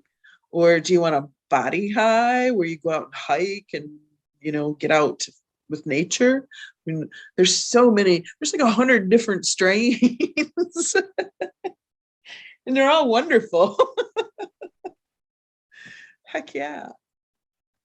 I've enjoyed all the ones I've had. so far, to be honest. Have you? Yeah. Are you? So you're just getting started on your? Oh no. No. Okay. I've been Good. Okay. taking I've been taking mushrooms and acid for quite some time. All right. Mushrooms as when I'm, since I'm older these days, I tend to lean towards mushrooms. Yeah. Yeah. During the other. But yeah, I'll let you know a little secret. I'd probably 80% of the shows I've got a little Nice. something. Nice. there's been there's been a couple of really fun episodes that if you wanted to go back and look through, I can't tell you the numbers right off my head, but the Tanazi Gardens episodes, there's been two of those episodes with him where pre-show we knew that that was going to be the topic and we were going to go in heavy. So we were Nice. like tripping balls right from the live button hitting. We were already Nice. Yes. and Yes. Indo 11 is another episode where we went heavy into the psychedelics. He went super heavy. That was a long episode too. I think we went maybe 5.5, six Oh my hours. And gosh. there was a couple of times where he was just total sweats and he'd go, I'll be right back. And he'd go outside, cool off, come back. There was one time where he actually disappeared for it was like 10 minutes. And I'm sitting there talking with the chat and he comes back and he's like, I got lost in the mirror, man. I got lost in the mirror. And then there's of course there's a couple of the indoor episodes are awesome. He's in chat right now. He's one of the founders of BHO. He is the founder of the BHO extraction method. And he's extracted everything and he's told us some good mescaline stories, Oh, a lot of nice. good tripping stories. So any of those episodes there, if you want to revert back and Nice. watch some good stuff I like that, will. That's oh, awesome. great episodes, good conversations. Love it. Yeah. Love it. It wasn't about a few years ago, two, maybe 2.5 now, to where I really wasn't messing with the psychedelics for a good long time, maybe once here and there if I could get some mushrooms and maybe acid, just take a little bit just to be functional and go, oh yeah, I miss these days. And then it wasn't until my oldest daughter, who's now 26. No, you have a 26-year-old. Yes. Three girls, 26, Lord. 22, and the other one just turned 18. Oh my Um, goodness. so me and my oldest are really, she's been daddy's girls forever. If on her 1 year anniversary, they they're like, I found out that he actually took her first date to a hash bash. And she tells me that's my first time smoking. And on their 1 year anniversary, they well, you want to go, Dad? You want to ride with us to the hash bash? Hell yeah! So I get to know him a little bit, and what's funny is that was like my outing with her because I get there and people are like stopping me, talking to me about cannabis and all this, and she's like, "Oh," I'm like, "Well, I've been doing some stuff for a while. Got a little bit of reputation." And so it was like that. It was a super fun day. So fast forward a little bit, I he stays in the picture and we sell that house and we move up here in heartbreaking moment. She says, I want to move up there. staying here with him. Hmm. Oh, it's crushing. Oh, And after that point, me and him were so cool. And I would give him dirty looks whenever I could. I didn't like the fact that he still, not, they grow yeah. up. They grow up. We don't want them, but You two raise hour them before drive, they do that. two Yeah. hour drive to see my daughter. It was heartbreaking. I didn't, she'd never been that far away. Oh man, Yeah. it was a tough time. It was a tough time. So to get on my good side and come to find out a little while later, he was cultivating mushrooms. And Oh. yeah, yeah. And I actually kind of one year I actually bought him books on how to cultivate mushrooms for a Christmas present. I like I know it. You might as well know it all, right? I'm all about learning, spreading knowledge. Here you go. So he's cultivating a philosopher's stone, the truffles. I forget the exact name, uh, but they were pretty good. And every time they would come up to visit, like once a month, he would come up and just palm me a whole set full of fucking stones. And I was like, yeah, you know how to stay on my good side. Right. Yeah, you can borrow my So daughter for a little while longer. this helps. This helps. This helps. And so they were coming up wet, and I was taking them pretty much wet for a good duration. Uh-huh. And then one month he comes up and he brings me some dry. They're all dried out. And I didn't think that first time. I Oh think I shit. was taking at that point 5.5, 6 grams of wet truffles at that point. So I turn around and do 6 dry. Oh, Oh yeah. And it changed a lot of things in me. I had what I like to describe as a download because I didn't really oh my see it. You know what I lord. mean? It didn't play Yeah. out, but it kind of unfolded in like a knowledge. And everything that I like downloaded, if you will, that night ended up playing out. And it was, trust me, it was a painful download. Let's say that. Oh But my I god. dealt with it all through that painful kind of like experience that evening. And from that point on, everything that through the download started to play out within the next year and a half. But yet I was mentally stable enough to deal with what was unfolding because it had Uh, already played out, right. it Because you was had already weird. dealt with it. Yeah, yeah. Yeah, I was past it. I was past it. You know what That's I so mean? crazy. It was like looking at all in hindsight. But the Right. other weird thing that kind of came out of that single night was after that I started seeing angel numbers.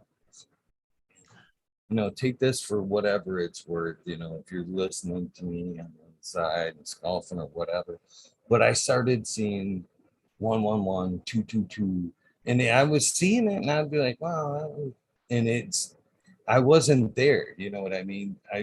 And that's again speeding up a little bit to organics. I started really piecing things together, as a spiritual side of things, how it all kind Right. of connected. But I started seeing these numbers and so prevalent, I could not ignore them anymore. You know what I mean?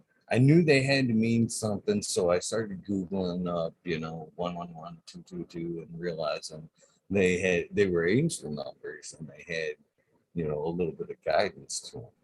So there for the longest time, every time I see them, I started taking notes of it. And luck kind of changed. My luck started to change a little bit. Better things started happening, and it's ever since then I've been a big fan of the numbers. And even it was weird, like last February was like a weird moment in my life. Things went kind of south again. Numbers disappeared. Huh? I started, and again, it was like I started up until that point. I had consistently done this show every night. I think I did 340 some episodes Oh my before I gosh. took a break. And then life kind of started going a little bit sideways. I started getting disheartened with why I did this and why I wanted to do it and all that. And kind of hit that, we'll call it a bottom, I guess. And then when you're there, you realize what the fuck means, what means the most to you and what you want to pursue, move forward with. And it was, I cannabis, without a doubt. I if I'm gonna keep one staple in my life, it's gonna be Yeah, cannabis. yeah. Mm-hmm. And nothing. I want to keep doing this show. As a caregiver, we all started. I started out with this one, and at one point to be a bigger grower, large scale grower. Is Right, things right. we talked about legislation and all that bullshit. It's kind of clouded the dream a little bit, but this I've kind of spotlighting great people like yourself, letting people, I think this for now is my path. And, once I kind of realized that and kind of picked myself up and started running again, numbers come back. They disappeared when things were like gray or whatever. There wasn't a number inside.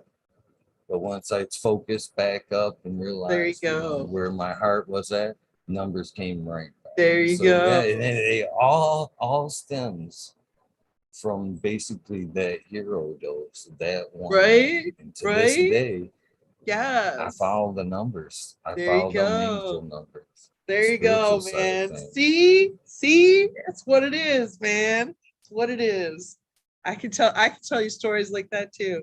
I One of my greatest trips ever um was a some spirit came to me and took my hand and told me, see, I have a real fear of death. I have a real fear of death. And she took my hand and she told me, she said, all you got to do is keep on dancing. All you got to do is keep on dancing. And you know me, I mean, like I follow the dead, so obviously I love to dance. And it just shook me. I mean, it just like that. I knew that's all I had to do was just because that's the time I feel the most alive is when I dance. So like, just got to keep dancing, right? That's all I got to do is keep. I don't have to worry. I don't have to think. I don't have to do anything but enjoy. I just have to be in the moment, right? That's all I have to do. I don't have to worry about all that shit. That's not why I'm here. I'm just here to be in the moment. So, like all the things you learn when you do psychedelics, man, and those lessons that you take from them. I wish everybody could do that. Yeah. Yeah. Good talking to you. You too. There are so many lessons that people can take from, I myself, I'm very much looking forward to, say, at some point on the bucket list, taking that ayahuasca Yeah. ceremony trip Yeah. and open myself up there. I believe there is like a frequency out there, that binds us all together, a Yeah. knowledge, Yeah. Have you taken basically, they DMT? might not Yeah. yet, never, you know, Oh, yeah. That's somewhere, quite fun. someday, I'm open. I'm Yeah. open Yeah. Okay. to the Well, idea, that's for we sure. got some of that right Especially here. it's good. I mean, we may have to talk someday. Okay. Well, then we Uh, should talk. um, but yeah, ever since that spiritual door opened, I've noticed that, Yeah. that Yeah. that there's just something that the cycle, I don't know if it's slowing our mind down or allowing it to just tap into that frequency. Mm-hmm. But I think we all have a message there that we need Yeah. to Yeah. take, to receive and move forward. Um, Yeah. I've never seen anybody firsthand, take the ayahuasca I've never ever been part of like a ceremony. I've seen it, of course, Mhm. um, on TV and stuff. Yeah, me But one too. of the biggest Yeah. impacts I've seen lately from it is a gentleman again, another great person in the community hangs out. It's Mia Flower from the UK. Recently went through a ceremony, and man, Mm. you could see in the, a before and after was a very evident before and after. It's the spiritual side, the heart coming out, and all that. I think we all need to take some time out and kind of Yes. readjust. Hmm. It's Agreed. crazy Agreed. times, crazy Yeah. times. I Really, I don't. definitely crazy times. Everybody needs a readjustment after the last 2 years. I mean, this has done some crazy damage to our psyches and the way we are supposed to live. And I'm not getting all political. I'm not. There's nothing political about this. It's just that we have lived the last 2 years not like we are supposed to live. And it's nobody's fault. It's a pandemic. It's not, it's just not natural. And we need to reset. We are social human beings. And we have not been social the last 2 years. And a lot of us have forgotten how to connect with each other. And I think that there's a problem right now, and we need to relearn how to connect. So yeah. Well, I think it's an amazing thing that right now, this day and age, through this problem, that we at least have cannabis and psychedelics in our toolbox to help Yes. out. Man, one thing that I don't think necessarily is talked about enough is the side effect from the pandemic, the lockdown, and this mental Yeah. stability, I the know, right? PTSD. More Because and more people now than ever are suffering from it. And yeah. And mushrooms who are you here to got help. locked down with, like, that's a big deal too. Like, I'm not going to get political. I'm just not.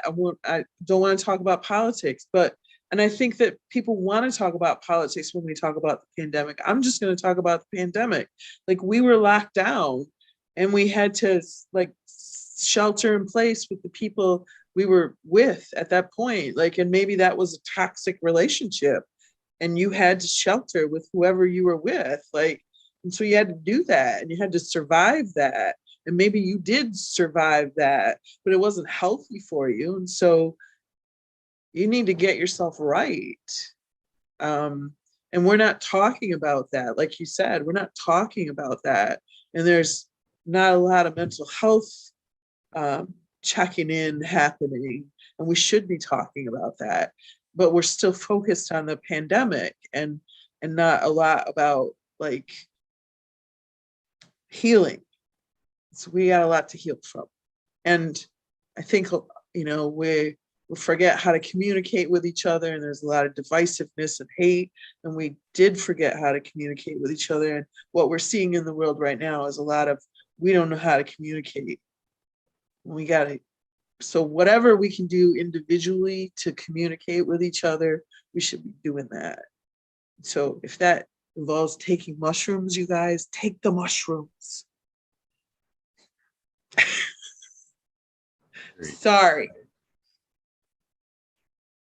There's so many people that can benefit from it. You know, again, I'm just so glad that here, especially what we're up to 2 cities here in Michigan, where they're very open and legal about the consumption Yeah, of yeah. psychedelics. It's such a beautiful time that the doors are opening up. It's amazing. It's amazing. Yeah. I honestly think that it's no coincidence that, again, that these two plants, funguses have been pushed to the forefront to kind of keep humanity in check. Things have gotten a little crazy. We need to kind of center and realize that we can, heal ourselves and not Yeah. necessarily turn Right? to a lot of these poisons and shit. Yes. Yes. Yeah. Yeah. Grow them both. grow them both. Just grow them. Just do what you can to. I mean, you grow your own tomatoes. I mean, I do. Because tomatoes out of your garden are so much better than the ones in the grocery store. And I don't know if you know that, but if you don't, you should try it. That's another fun thing.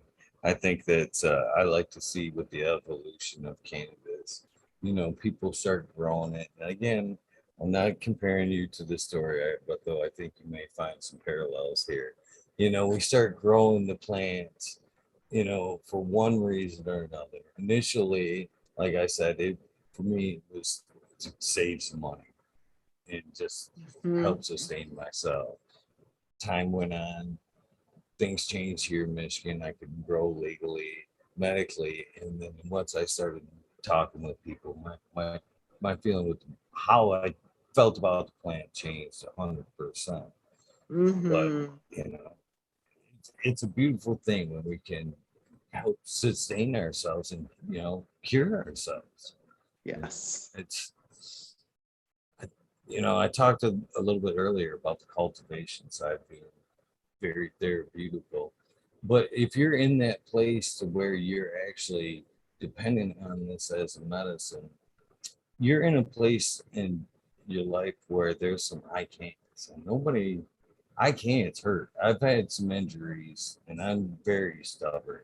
I can't is I hate the word. Mm-hmm. I try to teach my kids to hate the word. You know what I mean? And I can't. Mm-hmm. That's a dirty lie. You can. You Yes. don't want to. Right. That's I want to be this. I can't. Well, again, you can. You just have to put in the legwork. But when you first get that injury or that ailment, there is a little bit of I can't. Yeah. So when you start to heal yourself, make your own medicine, there's all of a sudden that feeling of I can't.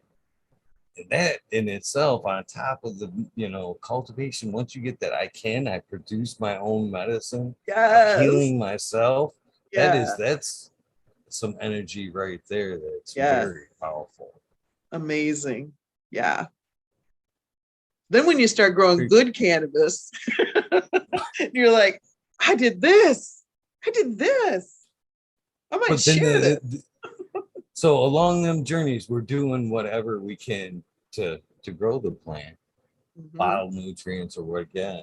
Then we turn. I want to better this. I can do it better Right? organically. Then you Yeah. turn that organic. It's for the plant. Then when you're diving down that rabbit hole, you're like, well, I want better food.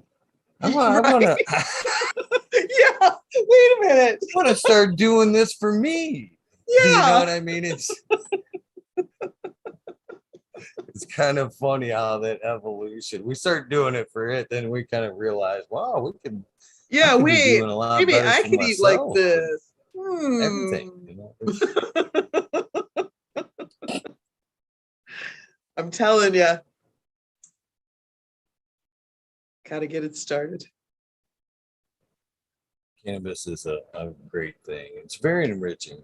You know, I've never seen cannabis necessarily turn somebody into a horrible person. I've just seen, especially when it comes to the cultivation side of things, it just enriching lives. Yeah. Yeah. Yeah. I was talking to my mom earlier today, um, and she was talking about opiates, and I was talking about cannabis use, and she was saying, well, if people switched from opiates to cannabis, they'd still be addicted. And I said, Mom, nobody's addicted to cannabis. I said, nobody's addicted to cannabis. They might be addicted to the way it feels, but they're not addicted to cannabis. I said, there have been studies say you can't be addicted to cannabis. She was like, oh, love True it. statement. Love True it. statement. I love to see the new cannabis people, the first people to kind of that are trying cannabis again. That's the Yeah. only thing I will say about the recreational side. I heard you kind of tip your Yeah. hat to it too. It's people Yeah. now openly wanting to try it. Right. Yeah. Yeah. Those people who never inhaled.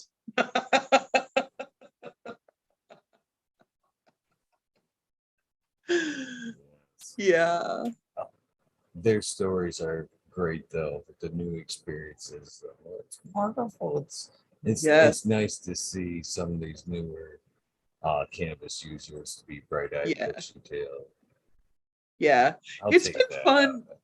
So my neighbor across the street, uh, 2 years ago, I noticed they did an outdoor garden.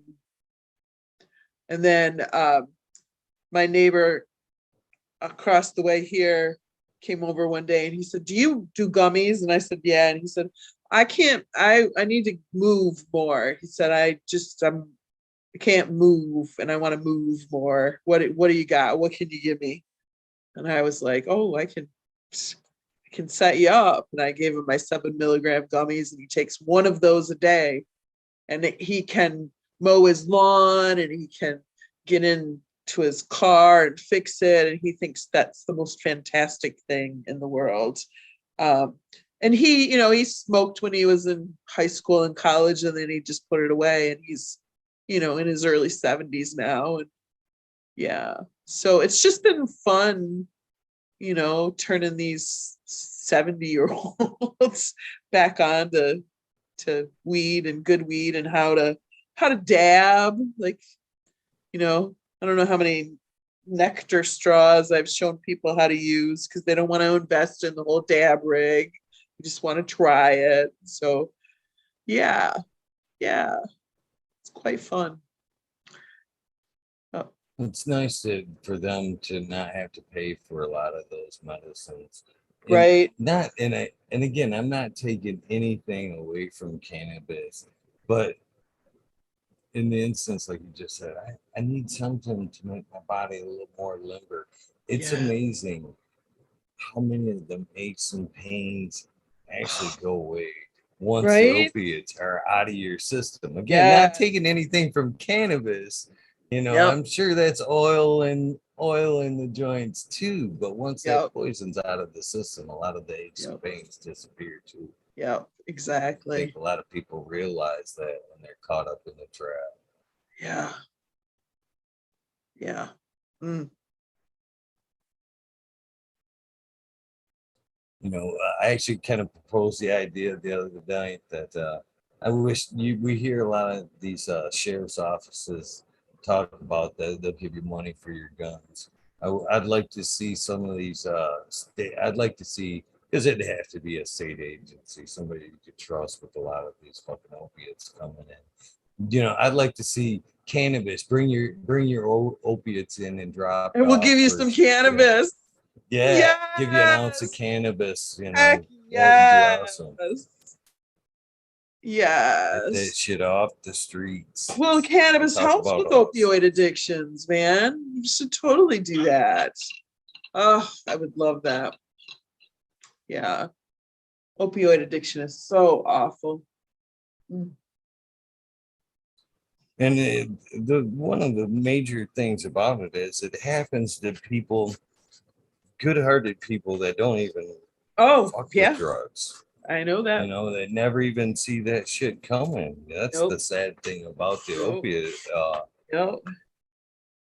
It's Nope. always that you hear opiate addiction and stuff like that. I think people automatically put in their head some kind of like drug abuse person or whatever. But the Mm. reality is, anybody that's had an injury, you know, they that could be a possibility too, and it's a slippery slope. It really is for a It lot of really people. is. It really is. They're so addictive. It's the same way with anxiety, and they give you that Xanax or any of the diazepines. It's like, oh, it's just an awful, awful drug. But it's the first thing they give them. And it's just Well, as soon as you get it, it's addictive. I was so happy to hear you talk about when you talked about your knee surgery, you dealing with it with the edibles, Oh because gosh, yeah. I was gonna ask you about them prescribing you medicine like that. So these days, I seen the last year, I've seen two people with knee surgeries Mhm. where they just hacked it off, put in all new knee, and they're back working in like 4 days. I'm like, Well, not in 4 days, but what? yeah, pretty Well, soon. it Yeah. was within the well, the one lady up at the grocery store, it was a week. Like it was literally a week after her surgery. She was toughing it out back at her job. And Mm. I'm thinking to myself, she has gotta be doped up on something because Yeah, you are they not having your bones cut off, and then yeah, you're yeah, not going and to they be do. dancing around behind that counter like Yeah. that without, Yeah. and Yeah, yeah, she was definitely on something because it's pretty painful. I bet. Yeah. Yeah. And that's Well, like and I what had we're both talking of about. One of the traps that we're talking about for the average person. At some point, for our sure. bodies just give Yeah. out. That's why I was like, nope, you're not. And he was like, the doctor's like, oh, I have to send you home. Well, first of all, I was like, I'm going to recover on cannabis. And the surgeon who did it was like, no problem. And my primary doctor was like, if you show up, if you show up for surgery and you have cannabis in your system, I will cancel your surgery. And I said, I will cancel you as my doctor if you threaten that. And I went to the surgeon and I said, he says he'll cancel the surgery. And he said, I'm not testing you for cannabis. So you don't have to worry about that. And I said, okay. And then the big joke was, as I went in for like my week after checkup, and then you have to do like the 3 week and then the 6 week, they were like, you're doing so amazing, you're just doing so amazing, we're going to put you in a commercial. And I was like, you can put me in a commercial, but I'm going to talk about how I healed on cannabis. And they were like, I know what I was like, yeah, well, you don't want me to tell the truth about how I healed. Yeah. Yeah. So They that is, I've had a few surgeries too, and that's bullshit. That they're, and that's especially you get that look once. I don't from the position. As soon as you say you don't want the pain medicine, oh, I'm going to use cannabis. So you get that look like, he was so angry. He was so angry. And I was like, I, I'm all for being open and honest about my cannabis use to my doctors. I really am. And I was shocked. I was shocked that he was so anti me recovering on it, because he knew that I was a cannabis user and that I was using it as a medicine. And he was just yeah.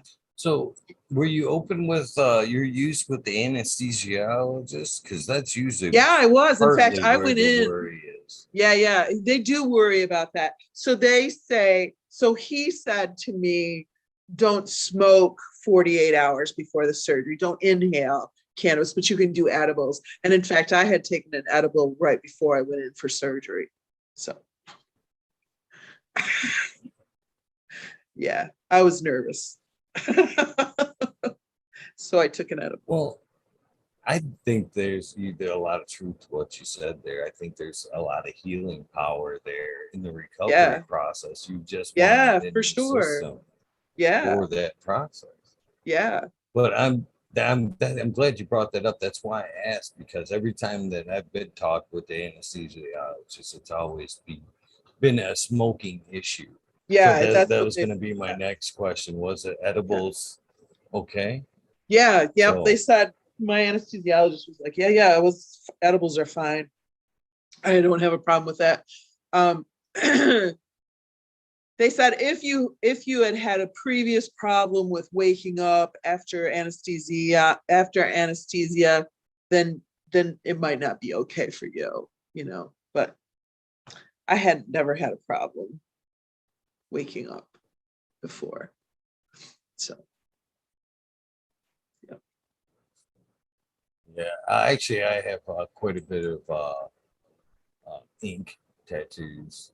Me too. So I I do, and Yep. I like to take some CBD beforehand, or some RSO Yeah, whenever yeah, me too. possible. Love it. Yeah, me too. I can sit right through that pain, and Heck yeah. I think a large dose of either or speeds up the healing process of the Agreed. tattoo. Agreed. Yeah. Nice. I Glad I'm not abs- the only one. yeah, yeah, yeah. And you were talking about being high on psilocybin for 80% of these shows. And I was gonna say, most creatives are do get high uh when they're doing their art. I've noticed like my tattoo artist is mostly high when he tattoos me. And my massage therapist is mostly high when she massages me. And so I notice a lot of creatives tend to, imbibe, uh, indulge, whatever, when they're being creative. So yeah, yeah, Definitely wouldn't have no qualms with my tattoo guy smoking or whatever. yeah, It's I yeah. think it's just gonna end up in a better tattoo, to be honest. Right, exactly. I agree. Yeah. And uh quite frankly, even doing shrooms, like I just think if it's just gonna be better. Yeah, Definitely, yeah. When definitely I got fit this right in there. tattoo, he was doing shrooms. So yep, yep. Yeah, I Yeah. could definitely see getting a better tattoo. Like, just being into it Yeah. wouldn't bother me at all. So were I love you? getting Let me ask you tattoos. that, because I've actually that's one thing I haven't done is, and I have thought about it. I've like, I'm going, this week, and I've actually thought about it that day, but I haven't. I'm like, I don't know if I want to be, and I might just look over and be like, ah, Right. ah. I never wanted to go that way, take it that way, and have like a bad Yeah. experience.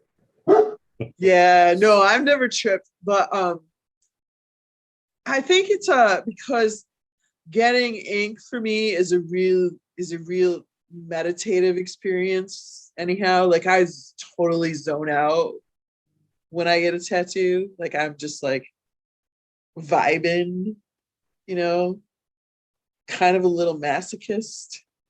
So Yeah, I don't it's a know. release. What's that? It's definitely a release. I think all that bad Yeah, energy is funneled out yeah, on tattoo day.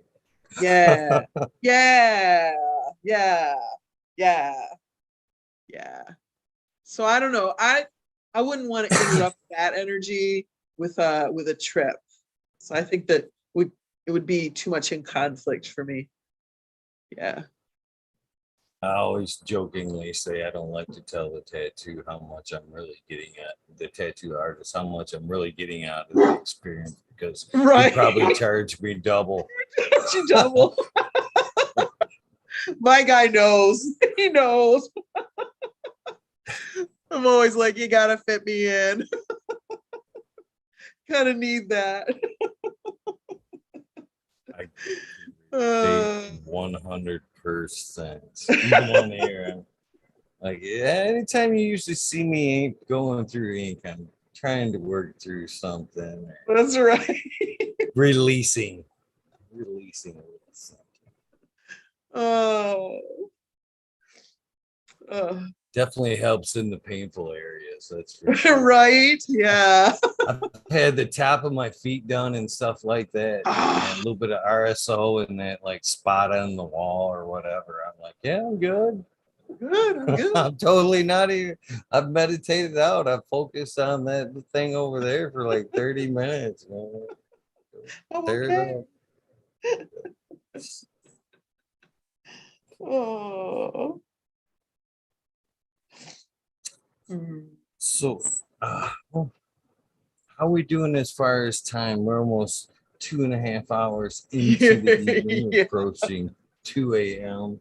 I don't know yeah. how your day works if you have Uh, to get up in the morning, yeah, but Pearly's usually in bed by 11, so it's kind of late for her. well, I've definitely appreciated and had a Oh lot of my fun speaking with you gosh. tonight. Yeah, it was great. So, Definitely. cou- I definitely want to go over a couple of things before you Sure. go, before we Yeah. part ways. Yeah. So, first and foremost, the Zoom invitation that I sent you this evening is always good for what I call the Weed Nerd World. Basically, the Weed Nerd World is open to all past guests, which as of tonight is a combination of 554 people. Nice. Could pop in on any one night. Okay. So, and you're no different.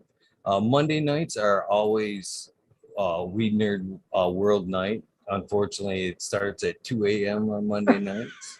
It's always a late show, and a lot of times us growers are third shift Yeah. introverted growers anyway. So the time slot kind of works out. But Right. anyways, if you'd like to come on and talk and edibles, or you just want to tell us about you're going to be somewhere to catch some, where we can find you at an event Oh, or something nice. like that, Yeah, yeah, you're more yeah. than welcome to come on and talk with us. Any other night, as far as how that Weed Nerd World goes. So I told you the time slot goes from 11:30 to 4:20, depending on how the conversation goes and Right. how willing. So this is how it goes. We'll shut down this episode, and Okay. then I'll take a break, and then I'll fire up the Wheat Nerd World. So there's always a chance Oh, for a nightly pop up for the Wheat okay. Nerd World. So Okay. if you're Nice. subscribed to the channel and you happen to be up working late, baking some edibles or whatnot, Nice. and I you'd can like pop some in. company, yeah, you can pop in and bake. Nice. Just set your phone up and talk Yeah. with us and interject whenever you feel fit. And, Nice. we would love Love that. I'm it. sure there would other people may have some edible questions or some Nice. psychedelic questions Yeah. or Love just it. conversation. Love it. So keep the Zoom link. We'd love to have you anytime you want Love to it. pop in. You I do would not love it. need an invitation. It's strictly Awesome. on I want to hang out type Awesome. atmosphere. I would And we love that. love Thank to you. we'd love to have you. That's for sure. As I Ah. said, if you go, you can rewatch this episode and the whole see everything everybody said in chat, Oh yeah, I and would love to see that. Yeah, yeah. you will find nothing but great comments about Oh, you your guys your are the best. appearance here Thank tonight, and you. I'm 100% positive they'd like to see more of you in the future. So I'm please, kind of, boring. please, no. I'm telling you, wait till you go back and you see the comments. You'll change Oh, your opinion on it. well, you guys Um, made me feel very welcome. Thank you. we've had a great time getting to Oh, know you.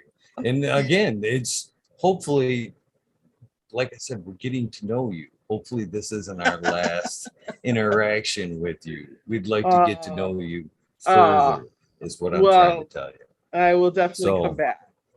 keep that Zoom link, keep that possibility open. The other Yeah. thing I'd like to get from you before you go is this crazy thing I call a sound bite. And basically, it's like the old school radio identification where you Yeah, hear, yeah. the artist come on.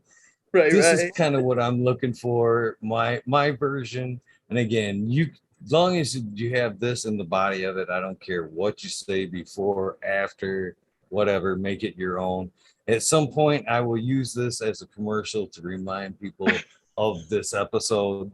So this Oh is kind of what shit. I'm looking for. Yeah, this Hello, one. this is Eagle, and I'm on fucking Talking Shit with Eagle, episode 554. Like I said, you can put whatever you want before or after that, as long as it entails that. I am ready whenever you are, Miss Pearly Baker. With Pearly Baker edibles, the best edibles in town. And you're what? Fucking talking shit with Eagle, Oh, episode and 554. I'm fucking talking shit with Eagle, episode 54. 554. Thank you so much. This has been You're so much fun. welcome.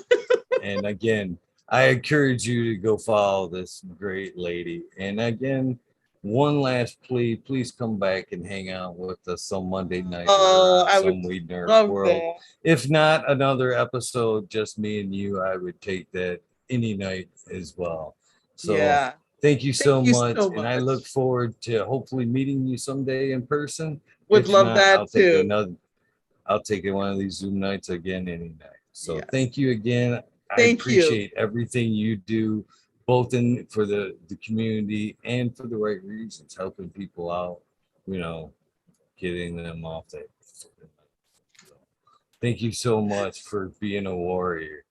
I appreciate you, Eagle. Thank you so kindly for having me and appreciate all you do as well.